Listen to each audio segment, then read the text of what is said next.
할렐루야. 하나님 말씀 보겠습니다. 사무엘상 20장입니다. 20장 10절에서 15절입니다. 구약성경 445쪽입니다. 우리 교독합니다. 제가 10절 읽을게요. 그날에 다윗이 사울을 두려워하여 일어나 도망하여 가드왕 아기스에게로 가니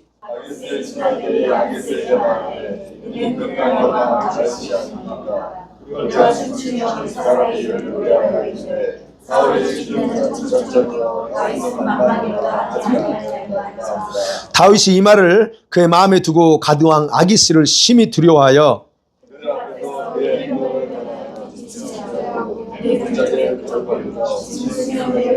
아기스가 그의 신하에게 이르되 너희도 보거니와 이 사람이 미치광이로다. 어찌하여 그를 내게 데려왔느냐?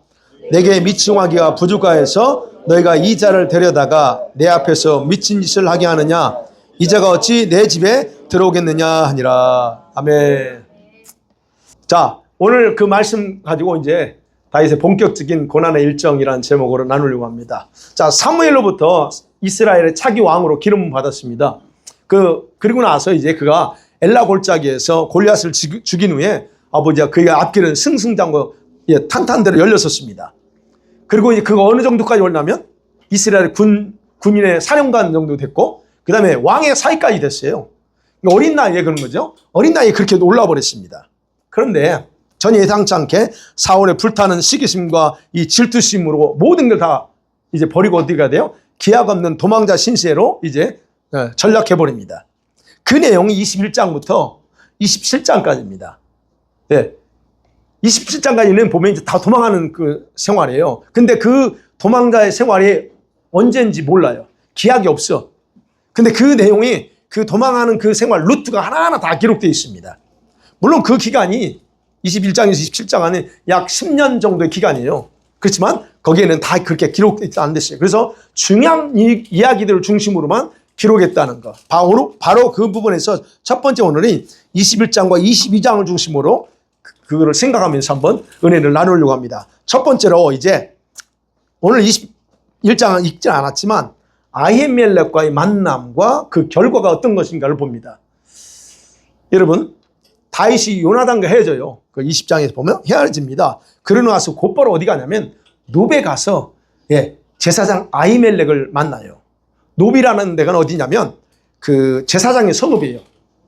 제사장의 성읍. 그리고 이 노비라는 뜻은 작은 산, 그런 언덕이라는 뜻, 이름 가지고 있는데 위치는 어디에 있냐면 요나단이 있는 기브아에서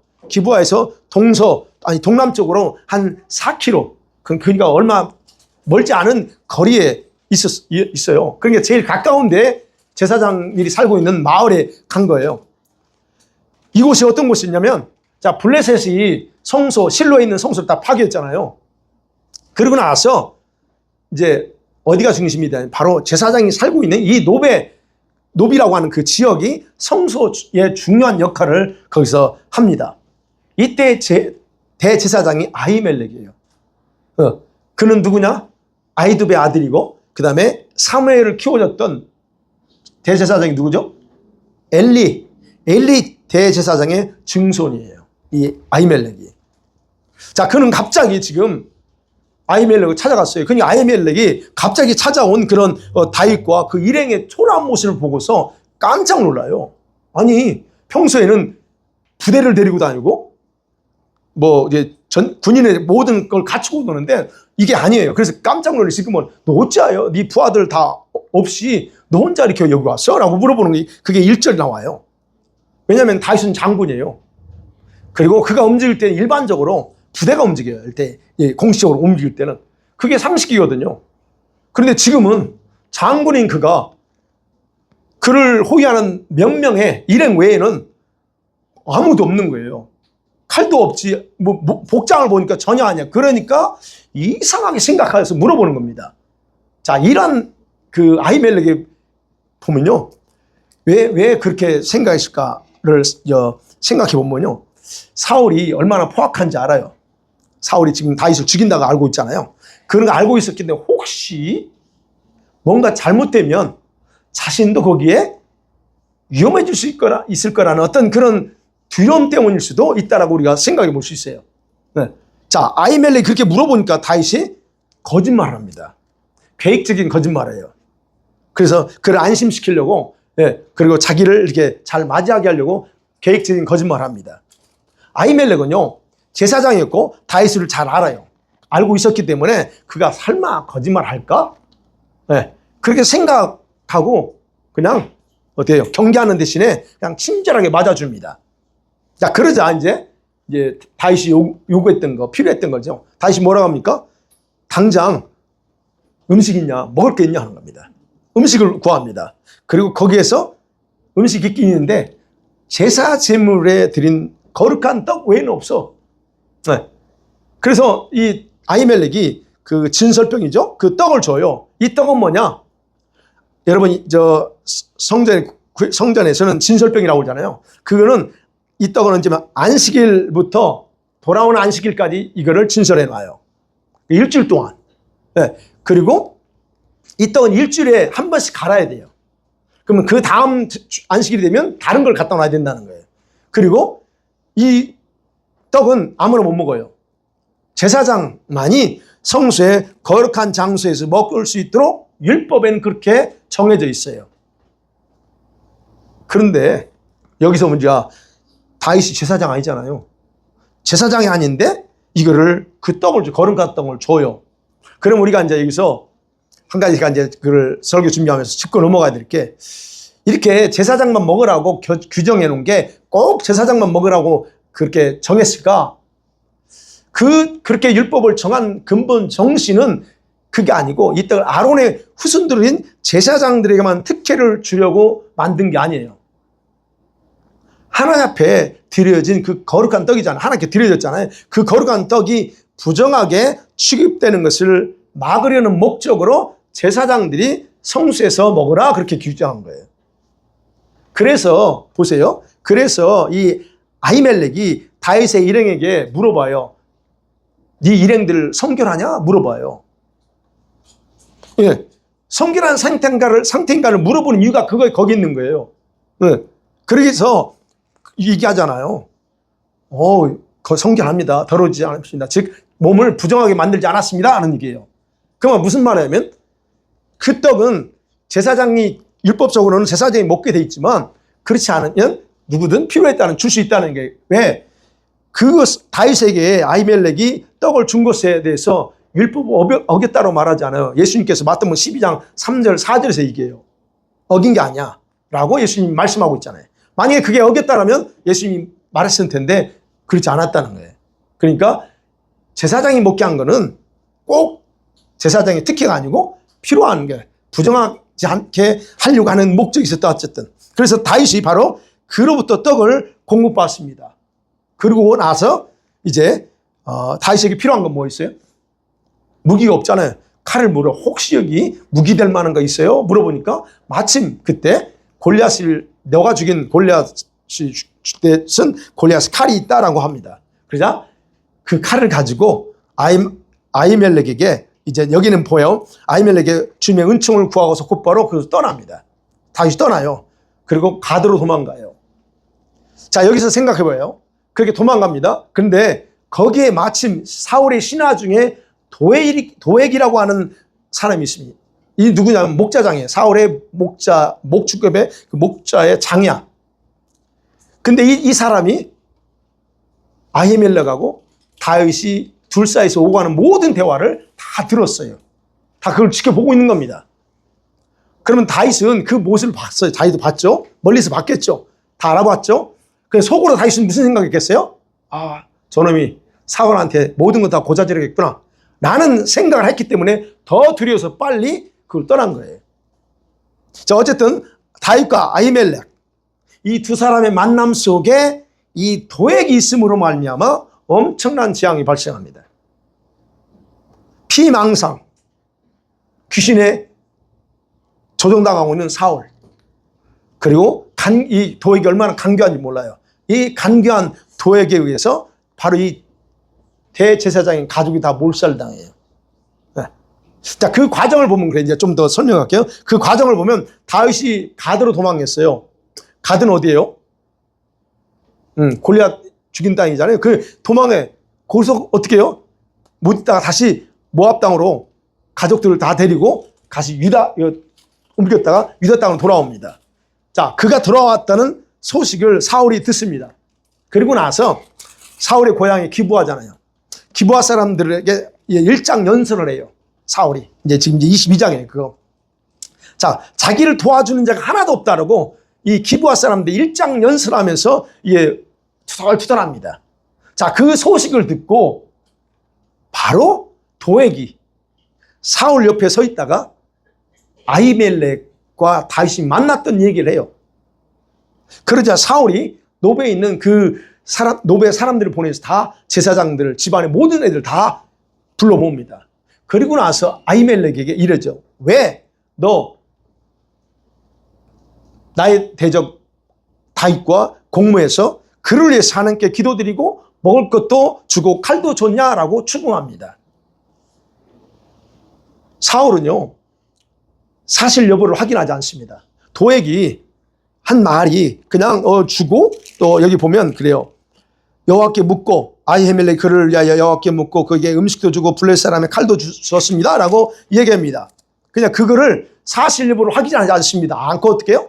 아히멜렉과 제사장들이 다윗과 함께 음모를 꾸민 거라고 단정해버리고 지금 추궁하는 거예요. 너 왜 음모 꾸며서 하는 거야? 왜 다윗을 동조했냐는 거죠. 근데 아히멜렉이 뭐라고 그래요? 22장에 보니까 아히멜렉은 죽을 수 있는 상황이거든요. 그 상황이 지금 아주 신문하는 거니까 그 상황에서도 사울 왕에게 온전히 팩트만을 얘기합니다. 샷을 그대로 다 얘기해요. 그 14절, 15절, 16절이 다 그러죠. 팩트만 얘기합니다. 근데 여러분, 이 팩트를 얘기해 주는 게 있어서 문제예요. 적당히 거짓말했으면 그런데 이 팩트를 얘기하는 그것 때문에 죽어요. 자, 아히멜렉은 영적인 지도자예요. 그러면서 다윗에게 일상적인 영적인 자문을 제공하면서 기도해 줬던 걸 알아요. 그게 이제 제사장이니까 그래 있어. 근데 어떤 특정한 목적을 위해서 다시 말씀드리면 사울이 생각하는 것처럼 사울을 죽이기 위해서 다윗과 음모를 꾸미지 않았다는 거예요. 그런 적 없잖아요. 그리고 그런 대화의 그런 계획에 대해서도 사실은 사울이 피해망상이잖아요. 다윗 자기 죽인다고 생각하고 있잖아요. 근데 뭐예요? 그런 계획도 몰라. 이 아히멜렉은 모르고 있어. 그리고 다윗이 그런 것을 들어본 적도 없다라고 진술하는 거예요. 근데 이게 바로 사울에게 분노로 작용한다는 거예요. 왜 분노냐면 아히멜렉의 말은 무슨 말이냐면 곧 다윗을 향한 사울의 적개심과 그 살이가 얼마나 잘못된 것인가를 백성 앞에서 지적해버린 거거든요. 왕이 잘못했어요 라고 하는 거 똑같다는 거예요. 네. 다윗은 잘못한 거 없고 그를 죽이려고 하는 사울의 그런 행위가 악한 것이다라고 이 백성이 다 모이는데 폭로한 거 똑같은 거라니까요. 사울은 보세요. 여기서 열받는 거예요. 사울이 문제는 뭐예요? 사울은 자신이 듣고 싶은 것만 듣고 싫은 걸 안 들어. 듣고 싶은 것만 들어. 우리 그러죠. 가끔 듣고 싶은 것만 들어. 싫은 소리 하면 귀를 막죠. 사울이 지금 그런 상황이에요. 자기가 듣고 싶은 것만 들어. 그리고는 또 여기서 분노가 폭발하는 거예요. 그러면서 어떻게 폭발시켜요? 하나님의 제사장마저도 두려움 없이 다 죽이라고 명령합니다. 감히 어떻게 그 명령해요. 뚜껑 열리니까. 여러분, 아히멜렉 한 사람이 다윗을 만났어요. 그런데 그만 죽이라고 하지 않았습니다. 여기서 봐야 돼요. 그만 죽이는 게 아니고 다 죽이래요. 막 나간 거예요. 제정신이 아니니까 선을 넘어버려요. 막 나가. 그러니까 신하들이 그 명령을 듣고 아무도 안 죽이려고 그러죠. 왜? 영적인 지도자의 제사장은 그 하나님의 종들인데 그를 죽였다가 무슨 어떤 일 재앙 받으려고 그래서 안 하죠. 꺼리니까 누구한테 명령합니까? 도액한테 명령해. 네가 대신 다 죽이라. 자, 악을 행하려는 사울 앞에서 그 간교한 도액이 바로 그를 도와서 피를 흘리는 거예요. 자, 도액이 어떤 사람인가? 잠깐 짚어봐야지. 이 도액. 도액이 어떤 사람이에요? 도액이란 그 히브리말 뜻은 불안하다. 불안하다. 그리고 그는 어떤 출신이었냐면요. 에돔 출신이에요. 에돔. 이방인이에요, 한마디로. 여러분 에돔이 누구예요? 네, 야곱의 쌍둥형이잖아요. 에서. 네. 근데 그 후손이 어디 살아요? 남부 쪽에서 밑에 쪽에 그 에돔 족속 밑에 쪽이에요. 지금 헤브론 밑에 쪽이거든요. 거기 삽니다. 그러니까 혈연적으로 지역적으로 이 에돔 사람들은 이방 이스라엘이 아니에요. 근데 그 중에서 그때 당시에는 에돔 사람 중에서 개종해서 자꾸 이스라엘 사람이 되는 경우도 많았대요. 역사적으로 본 것 같아요. 개종해서 난 이스라엘일 거야. 그래서 많았답니다. 그런데 바로 이 도액도 바로 그런 사람이에요. 그럼 뭐예요? 왜 그라시 사울의 목자장이라고 했잖아요. 목자장. 이 목자장이면 그래도 아무나 시키지 않는 거예요. 그러면 그런 직위를 맡을 정도가 됐다? 그러면 이 사람은 진짜 외형적으로 유대인으로 개종한 진짜 그런 사람이라는 거예요. 당시에는 여러분 재산 목록이 뭐예요? 집이 아니고 가축이에요. 얼마만큼 가축을 가졌네가 그 재산 목록이야. 그러면 이 사울의 재산 목록을 맡길 정도면 이 도액이 굉장히 사울에게 신임을 얻었다는 얘기예요. 자, 그럼에도 불구하고 이 도액이 과연 그런 어떤 사람인가 해요. 그리고 여기서 그에 대해서 에돔 사람이라고 굳이 밝히는 이유가 뭘까 하는 거예요. 왜 밝힐까요? 그가 어떤 인간이냐 하는 거예요. 물론 개종해서 지금 그 이스라엘 사람으로 해서 사울의 그런 측근이 됐어도 그는 에돔 사람이야. 그리고 그 인물이 그렇다는 거예요. 그리고 그가 어떤 악한 일을 했는지를 밝히려는 의도 때문에 그의 신분을 얘기하는 거예요. 그러니까 아무 두려움 없이 그가 감히 이스라엘 사람 안 하는데 아무 두려움 없이 제사장을 죽이는데 앞장서잖아요. 이 도액이 이 아히멜렉과 그의 제사장이 있는 대로 이제 왔어요. 이 21장에 보면 7절에 보면 그래요. 그날에 사울의 신하 중 한 사람이 여호와 앞에 머물러 있었는데 그는 도액이라 그래요. 어디에 있어요 지금 이 사람이? 도액이? 제사장 왔어. 그 다음에 여호와 앞에 머물러 있다는 거예요. 이 기록을 보면 그는 개종을 했기 때문에 개종했잖아요. 했기 때문에 일정 기간 동안 어떤 목적이 있어서 하나님 앞에 와서 어떤 종교적인 의식을 하러 왔다는 거예요. 지금 여기 제사장 앞에서 의식을 행하러 왔어. 근데 그 모습 보고 돌아가서는 그 짓 한 거죠. 자, 그러면 도액은 겉으로는 개종해서 종교적인 사람처럼 보여요. 근데 그 내면은 아주 정치적인 목적, 자신의 그 유익만을 따라 사는 강했던 그런 인물이다라고 하는 것을 우리가 볼 수 있어요. 네. 그가 여러분 이 대제사장에 있는 성소에 와서 뭘 했을까요? 우리식으로 하면 종교활동 참여했어요. 예배에 참여했어요. 그렇지만 자신의 내면의 변화, 성화, 우리가 말하는 성화나 영성을 추구하기 위해서 간 게 아니에요. 여러분 분명해야 돼요. 여러분 예배당에 왜 옵니까? 뭐하러 와요? 우리 변화돼야 돼요. 우리가 성화돼야 되고 우리가 와서 기도하는 건 우리 자신의 영성을 더 강화시키고 훈련하기 위해서 오는 거지. 근데 지금 바로 이 도액이 그런 인물이야. 어떤 인물일까요? 자기를 돌아보면서 치장하기 위해서 온 거예요. 내가 개종을 했는데 그래서 계속 이런 거예요. 계속 죄를 짓다가 양심에 찔려. 그래서 제사의식을 통해서 어떤 자신의 죄를 용서받고 그때 당시 그랬죠. 그래서 잠깐 와서 얘기 하나님 정말 잘못했습니다. 그리고 또다시 죄를 짓는 그런 사람. 그냥 어떤 죄를 짓다가 죄책감이 오니까 그건 처리해야 돼요. 그러니까 어떻게 와야 돼. 그래서 회개해요. 용서해 주세요. 그래서 이제 처리했고 갔잖아. 그러니까 또 가서 그 똑같은 죄를 또 짓는 겁니다. 그런 사람이에요. 이게 여러분과 우리처럼 예배당에 와서 우리 자신의 악함과 여러분의 연약함, 이걸 다 드러내야 돼요. 우리는 오늘 예배당 와서 여러분의 속에 있는 거 다 드러내야지. 감춰놓고 나 없어 이거 이 제사 아니죠. 그러면서 하나님의 은혜를 구하는 게 그게 정상이잖아요. 근데 이런 도액과 같은 사람들은요, 자기가 의식의 참여함을 통해서 거룩하게 되었다고 스스로 위로하고 위장하기 위해서 오는 거예요. 내가 오늘도 그래서 1시간 기도 시간 채웠다. 1시간 예배 잘 드렸다. 설교 듣고 그렇고 자기를 포장하는 거예요. 바로 이런 사람. 그러니까 우리가 그걸 왜 예측할 수 있어요? 도액이 정말 하나님을 예배하는 사람이었다면 85명의 제사장들을 죽일 수 없죠. 어떻게 감히 그것도 하나님의 종들을 그냥 두려움없이 죽여요. 그 끔찍한 살인 저질러요. 네. 자, 어찌됐든 그래서 이 제사장이 죽습니다. 도액에 의해서. 자, 이때 다윗이 지은 시가 시편 52편이에요. 그 상황을 보고 네. 제사장이 죽었다 하는 그 듣고 거기서 도액의 악함을 정확하게 고발했습니다. 네. 그런데 도액에 의해서 아히멜렉과 그의 가족들이 이 당한 비극 속에는 문제는 그 속에 하나님의 뜻이 있었다는 거예요. 무슨 뜻일까요? 사무엘상 1장 31절 32절에서 엘리 제사장에 대해서 저주하면서 그렇죠? 저주하면서 뭐라고 했어요? 엘리 집안에 있어 그거. 엘리의 후손에 대한 저주가 성취돼 버려요. 네. 여러분 그러면 생각해봐죠. 다윗이 그곳에만 안 갔어도 그럴 일 없잖아. 그죠?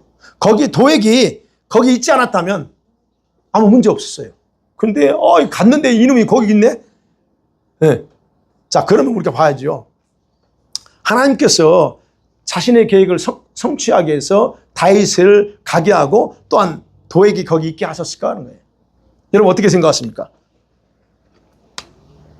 하나님이 자신의 목적을 성취하기 위해서 그렇게 하셨을까? 여러분 하나님께서 주권적으로 그 둘을 그곳에 보낸 게 아닙니다. 착각하시면 안 돼요. 오해하시면 안 돼요. 보낸 게 아니에요. 그 둘이 그 순간에 함께 있을 걸 아신 겁니다. 아신 거예요?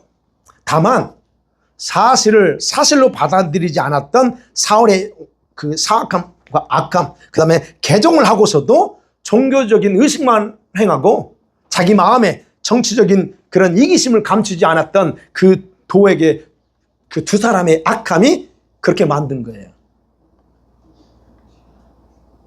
우리들이 그래서 저와 여러분이 깨달아야 될 중요한 영적인 의미는요, 이겁니다. 우리 각자는요, 우리 내면에 악함이 있다는 거예요. 주님께서 인정하지 못하는 마음의 태도들이 있어요. 도액은 정치적인 이기심, 야망. 그런 사람이 교회 많이 와요.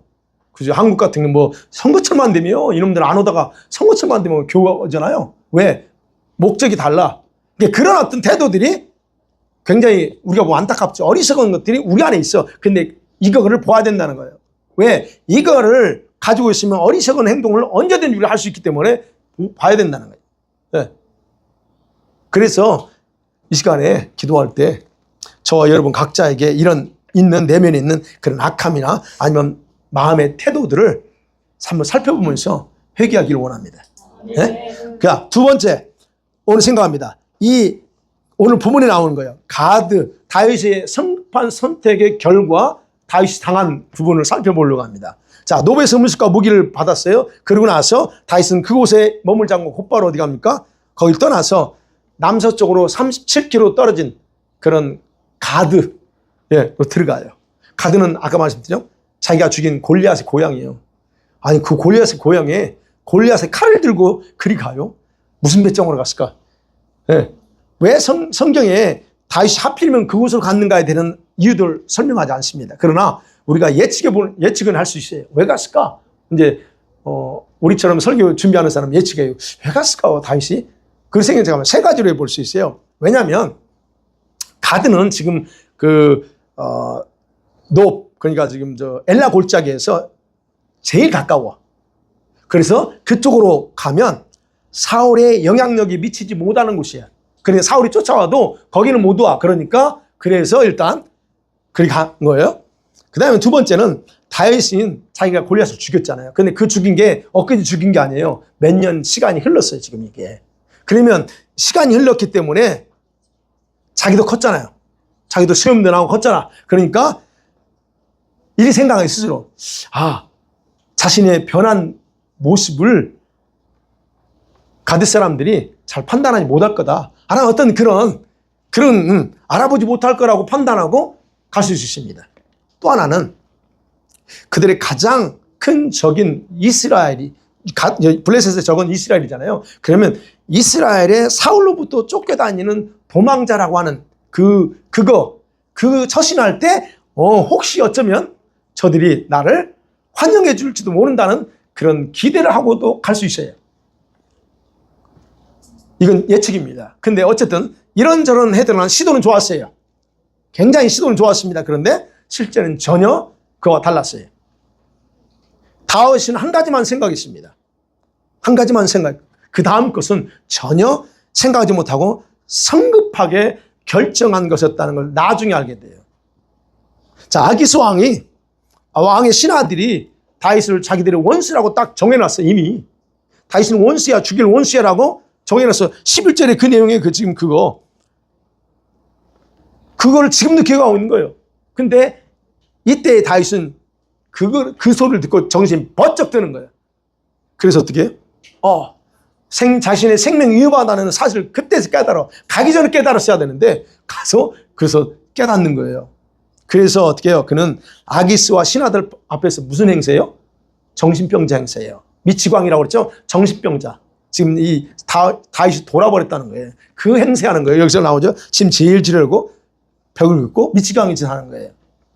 네. 자, 아기스가 볼 때 이 다윗의 모습을 볼 때 어떻게 해요? 아이고, 정신병자는 어디 있는 있잖아요. 그러니까 하는 얘기야. 여기 15절 하는 게, 야, 이런 미치광이가 부족해서 또 이 미치광이 데려오냐는 거예요. 네. 그래서 다윗의 생명에 손을 안 대요. 정상이었다면 문제가 컸겠지만 미치광인데 저거 죽여봤자 이렇게 생각하고 결국 하지 않았다는, 이렇게 해서 다윗은 또 한 번의 위기를 모면하게 됩니다. 자, 이때의 심정을 노래한 것이 시편 34편, 그 다음에 56편 두 편이에요. 그 당시에 다윗의 심정은 처참했어요. 그 시편을 보면.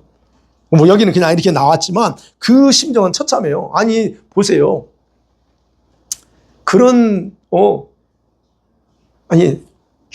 잘못하면 죽는데 그 상황에서 어떻게 해야 될까? 얼마나 두렵고 얼마나 불안했겠어요. 그것이 그렇게 시편에 기록되어 있다는 거예요. 자, 이 사건 이후에 그는 거기서 여기서는 평생 내가 일단 정신병자로 흉내 냈잖아요. 어떻게 거기 살아? 거기서 살지 못한다는 판단이 선지가 어떻게 하면 곧바로 거기를 빠져나와서 어디로? 아둘람 굴로 도망합니다. 그 아둘람 굴은 이제 있어요. 그때 그 굴에서 있을 때 그 사회에 적응하지 못했던 400명의 떠돌이들이 다윗에게 몰려와요. 다윗도 떠돌이잖아. 몰려옵니다. 근데 나중에 이들이 다윗의 든든한 군대가 돼요. 그리고 나서 이제 다윗은요, 베들레헴에 지금 부모가 있잖아요. 베들레헴에 부모가 있기 때문에 이런 생각이 들어. 혹시 자기가 이제 쫓겨다니면서 자기를 낳기 위해서 부모들을 인질로 삼아서 혹시 인질 삼을까? 이런 두려움이 되니까 어떻게 그 부모들을 어디로 옮깁니까? 요단강 동편.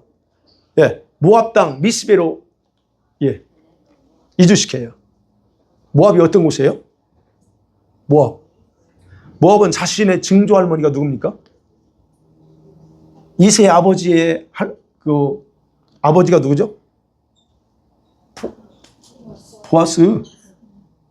보아스 와이프가 누구요? 롯. 나오미의 며느리 롯이에요. 거기서 모압 출신이잖아요. 그러니까 증조 할머니의 고향인 모압으로 가는 거예요. 그러니까 이제 우리는 성경 안 나오지만 연분이 걔 있었겠죠. 왜? 그러니까 그 고향이기 때문에 그 고향에다 부모님을 잠깐 맡기고 여기가 안전하다라고 생각하는 거예요. 자, 이때 그래서 다윗도 거기서 잠깐 머물러요. 그러니까 이때 선지자 갓이 드디어 등장합니다. 등장해서 모압에 있지 마. 모압에 있지 말고 다시 유다로 돌아가라 라고 권면합니다. 그러니까 다윗이 돌아가서 헤레스폴이라는 곳에 가서 이제 거기서 머뭅니다. 거기 온 거를 바로 사울이 들어요. 자, 여기까지가 봅니다. 이게 지금 이제 스토리를 제가 구성해서 설명했습니다. 자, 여기까지 다윗의 행로를 통해서 확인할 수 있는 게 있어요. 뭐냐는 거예요. 다윗이 믿음의 위대한 사람이지만 이때는 아직 신앙의 초기 단계라는 거예요. 다윗이 믿음으로 그 골리앗 거인을 죽이긴 했지만 그의 신앙의 연륜이 초기예요. 왜 초기예요? 다윗이 골리앗을 쥐고 가는 곳마다 전쟁에 승리했어요. 그러면 하나님 함께 하는 건 기정사실이에요. 그러나 그 개인의 신앙은 여전히 아직 다져지지 않은 어린아이였다는 거예요. 왜요? 보세요. 이 다윗이 도망하면서 신앙이 점점점 커요. 10년이라는 그 기간 동안에 크면서 훈련받거든요. 훈련받으면서 그가 하나 습관처럼 한 게 있어요. 그게 뭔 줄 아세요? 뭐 하기 전에 물어봐. 하나님, 전쟁 칠까요 말까요? 물어보는 그런 모습이 등장합니다. 그런데 지금 이거 가도록 도망가고 뭐 하는 것들은 전혀 그렇지 않아요. 이 초기에, 도망가 초기에는 자기를 광야 훈련학교에 입학시킨 하나님께 물어보지 않아요. 그러니까 일방적으로 자기 판단에 의지하고 행동했다는 거예요. 이게 초기 신앙의 모습이라는 거예요. 그러니까 성급한 판단한 거죠. 가드를 가면 이럴 거 괜찮을 거다. 그때 가서 복면당할 뻔했죠. 그 얘기하는 거예요. 네. 전혀 묻지 않아. 묻는 모습이 안 나와요. 네. 다윗은 분명히 여러분 이스라엘의 장군이에요. 그리고 하나님의 기름 부음 받았어요. 근데 비겁하게 거기 가서 정신병자 흉내를 낸 것, 물론 살기 위해서는 어쩔 수 없는 행동이라고 이해할 수 있어요. 근데 그게 하나님의 뜻이었냐? 아니라는 거예요. 자신의 성급한 판단과 선택으로 생긴 문제라는 거예요. 물어봤으면, 주님 갈까요 말까 물었으면, 물론 그게 신앙이 어쩔 수 없어요. 신앙이 그렇게 성장 안 되면 이렇게 행동할 수 있어요. 우리도 마찬가지예요. 신앙이 훈련되고 연단받고 그러면서 성장하면 조금 더, 그렇죠? 바로 그 다윗의 모습이 여기서 나온다는 거예요. 그래서 시편 34편 56편에서 그가 위기 앞에서 정말 얼마나 간절히 기도했는지 정말 두려움 속에 기도해요. 그리고 거기서 이제 진짜 하나님만 의지하겠습니다. 그렇게 절절히 고백해요. 그 얼마만큼 게 여기 아기스 앞에서 얼마나 그 생명 위협이 컸는가를 볼 수 있는 거예요. 자, 어쨌든 다윗은 이런 위기는 스스로 만들었지만, 그리고 만들지 않을 수 있지만 어쨌든 결과는 본인의 성급한 행동, 판단 결과였다. 그래서 우리가 기억하셔야 돼요.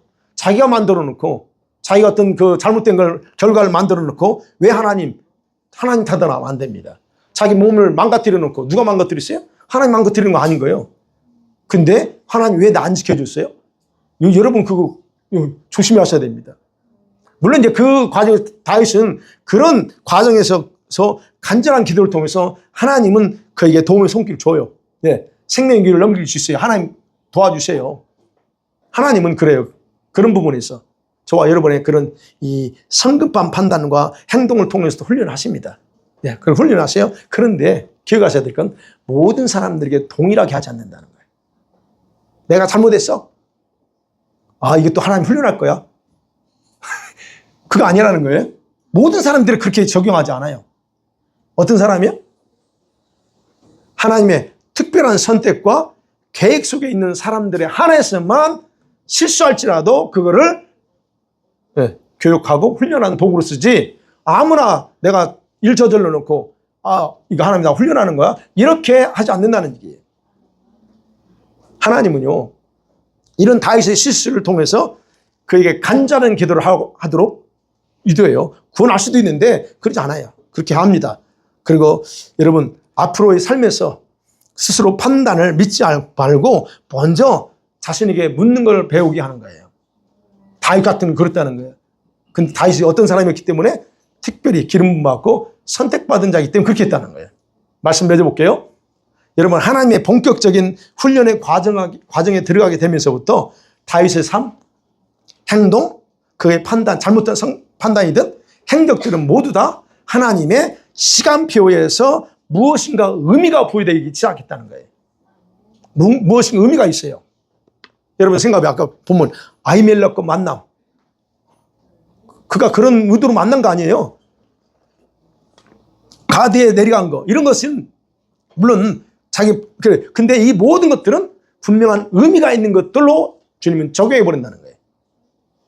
그에게 앞으로 일어나는 모든 일들, 이제 도망다니면서 일어나는 모든 일들은 그에게 필요해서 허락하시고 통과하게 하시는 일종의 수업이라는 거예요.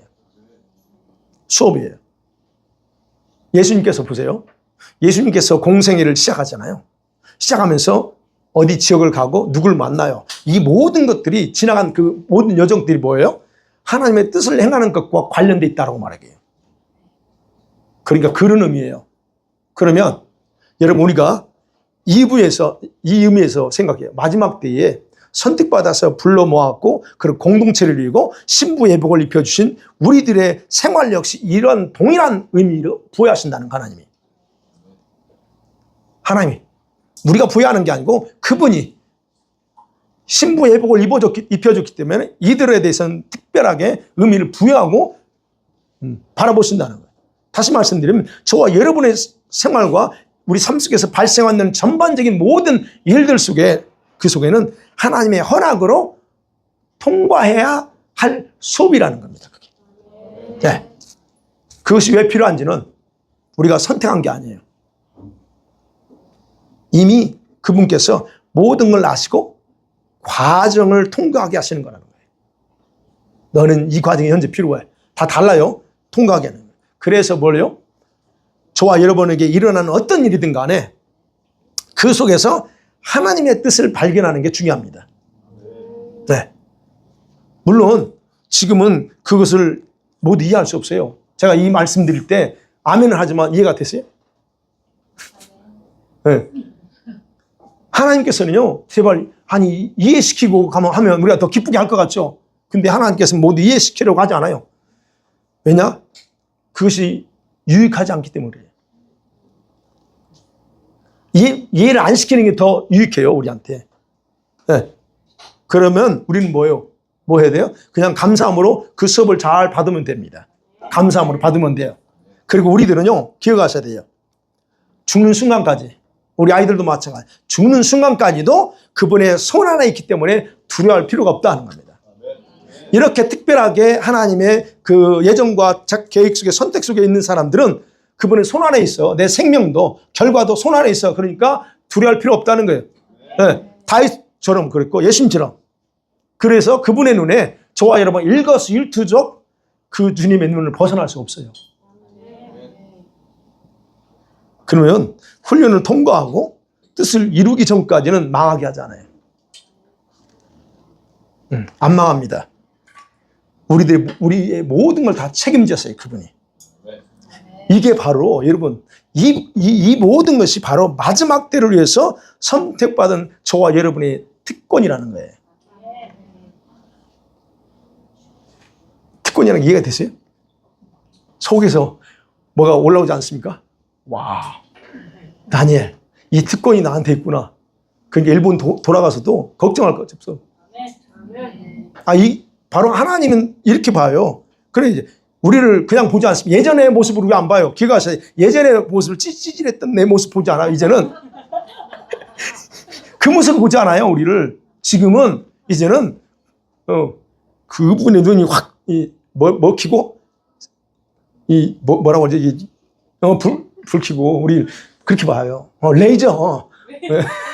그렇게 우리를 보신다는 거예요. 그래서 우리들이 어떤 환경에 놓인다 해도 두려워할 필요가 없어요. 아멘? 그럼 물어볼게요. 여러분을 사랑해서 선택하고 쓰겠다는 주님만을 사랑하십니까? 네. 그러면 또 물어봐요. 오늘 주님을 위해서 죽을 각오했습니까? 진짜인지? 안 나오잖아요. 와. 죽을 각오는 아직 안 됐어. 예. 자, 이 밤에 여러분의 그 고백을 통해서 주님은 여러분을 더 깊이 만나 주실 것입니다. 할렐루야. 예. 이 시간 기도합니다.